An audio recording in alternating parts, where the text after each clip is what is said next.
नमस्कार, मी ऋषाली. तुमचं ऋषाली किचनमध्ये खूप खूप स्वागत आहे. आज आपण बघणार आहोत तांदळाची खीर. तांदळाची खीर बनवण्यासाठी आपण इथे पहिल्यांदा साहित्य बघून घेऊयात. साहित्यामध्ये मी इथे अर्धा लिटर दूध घेतलेलं आहे. हे 1 तासापूर्वी मी तांदूळ भिजत ठेवलेलं होतं. हे अर्धा वाटी तांदूळ आहे. हे 1 वाटी मी साखर घेतलेली आहे. जर तुम्हाला कमी गोड आवडत असेल तर तुम्ही साखरेचे प्रमाण कमी करू शकता. हे मी अर्धा नारळ, ओला नारळ मी वाटून घेतलेला आहे. हे 4 चमचे तूप, अर्धा चमचा खसखस, चवीसाठी चिमूटभर मीठ घ्यायचं आहे. हे मी जायफळ आणि वेलचीची पावडर करून घेतलेली आहे. ही थोडीशी केशर घेतलेली आहे. हे 15 ते 20 मनुके, पिस्ते, काजू, बदाम आणि चारोळे. चला तर मग आपण कृतीकडे वळूयात. कृतीमध्ये पहिल्यांदा आपण जे अर्धा वाटी तांदूळ जे भिजायला घातलं होतं ते आपण पहिल्यांदा वाटून घेऊयात. हे मी आता मिक्सरमध्ये वाटून घेते. हे बघा, आपले हे अर्धा वाटीचे तांदूळ होतं ते वाटून झालेलं आहे. तांदूळ असं जास्त जाडही नाही आणि जास्त बारीकही वाटून घ्यायचं नाही, मीडियम असं ठेवायचं. आता इथे मी कढई गरम करून घेतलेली आहे. कढईमध्ये 4 चमचे तूप घालून घेऊयात. त्यामध्ये आता आपण तूप गरम झालं की लगेचच त्यामध्ये चारोळे घालून घेऊयात. हे जे आपण ड्रायफ्रूट भाजून घेतो ना, तर ते मंद आचेवरतीच भाजून घ्यायचे. गॅस अजिबात फुल किंवा मीडियम करून घ्यायचा नाही, एकदम मंद आचेवरती भाजायचे, नाहीतर आपले हे ड्रायफ्रूट्स करपण्याची शक्यता असते. आता यामध्ये आपण मनुके घालून घेऊयात. मनुके असे चांगले फुलले यामध्ये लगेचच आपण खसखस घालूयात. खसखस नेहमी शेवटी घालायची, कारण का खसखस जळण्याची शक्यता असते. आता आपण यामध्ये लगेचच अर्धा लिटर जे दूध घेतलेले आहे ते ओतूयात. हे चांगलं हलवून घेऊयात. मग आता यामध्ये लगेचच ही आपण जी 1 वाटी साखर घेतलेली आहे ती घालूयात. जो मी अर्धा ओला नारळ जो वाटून घेतला आहे, बारीक करून घेतलेला आहे, तो यामध्ये घालूयात. हे मी पिस्ते घातलेले आहे, काजू आणि हे बदाम टाकून घेतलेले आहेत. आता ही खीर आपली चांगली हलवून घ्यायची, मस्त अशी हलवून घ्यायची. आता या दुधाला उकळी आलेली आहे. दुधाला उकळी आली की आपण यामध्ये जे आपण तांदूळ वाटलेलं आहे ते वाटून आपण यामध्ये टाकून घेऊयात.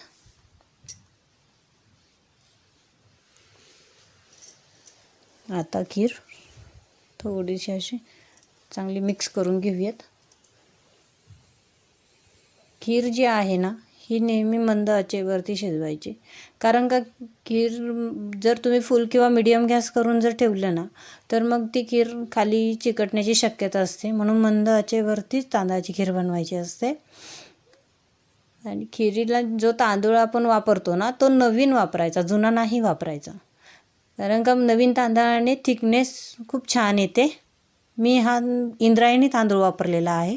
इंद्रायणी तांदूळ हा चिकट असतो ना, त्यासाठी त्याला खिरीला थिकनेस खूप छान येतो. आणि खीर सतत हलवत राहायची, प्रत्येक 1-2 मिनटाला हलवत राहायची. यामध्ये मी आता केशर टाकून घेते.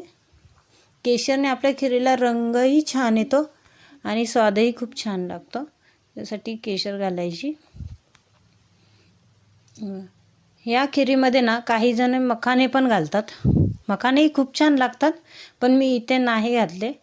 जर मखाने आवडत असतील तर तुम्ही ते मखाने थोडेसे तुपामध्ये भाजून घ्यायचे आणि मग यामध्ये ॲड करायचे. हे जी खीर आहे ना, ही अशी सतत हलवत राहायची.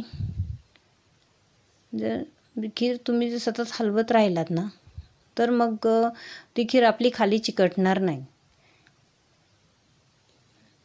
खीर जर खाली चिकटली ना तर त्याचा स्वाद बदलतो, एकदम फ्लेवर त्याचा वेगळाच लागतो. म्हणून मग खीर खाली चिकटणार नाही ह्याची काळजी घ्यायची. हे बघा, हे आपण जे तांदूळ वाटून घेतलं आहे ना ते आपण असं म्हणजे ट्रान्सपरंट दिसतंय, ट्रान्सपरंट झालं ना की मग बोलायचं की मग आपली खीर शिजलेली आहे. असं ट्रान्सपरंट दिसलं पाहिजे.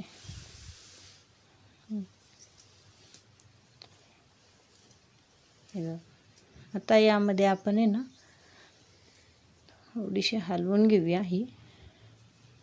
यामध्ये मी आता वेलची आणि जायफळ पावडर घालून घेते.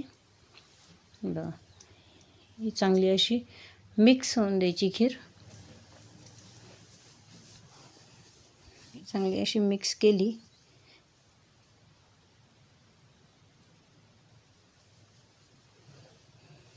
एकदम अशी खीर का मंद आचेवरतीच पूर्ण प्रोसेस जी आहे ना ती मंद आचेवरतीच करायची. गॅस फुल नाही करायचा, याची काळजी घ्यायची आपल्याला. यामध्ये मी आता चिमूटभर मीठ घालते आणि गॅस बंद करते. जर तुम्ही चिमूटभर मीठ घालून पटकन गॅस बंद करायचा, कारण का ही पूर्ण खीर आपली दुधामध्ये बनलेली आहे. जर आपण दुधामध्ये बनल्यामुळे दुधामध्ये जर आपण मीठ घातलं तर खीर फाटण्याची शक्यता असते. त्यासाठी पटकन गॅस बंद करायचा. हे बघा, ही झाली आपली झटपट 15 ते 20 मिनिटात खीर तयार. ही बघा किती मस्त दिसते. याला आपण थोडेसं डेकोरेट करून घेऊया, सजवूया. हे बदामाचे काप, हे पिस्त्याचे काप, हे थोडेसे काजू आणि थोडेसे आपण इथे केशरही घालूयात. केशरच्या काड्याने खूप सुंदर दिसते खीर.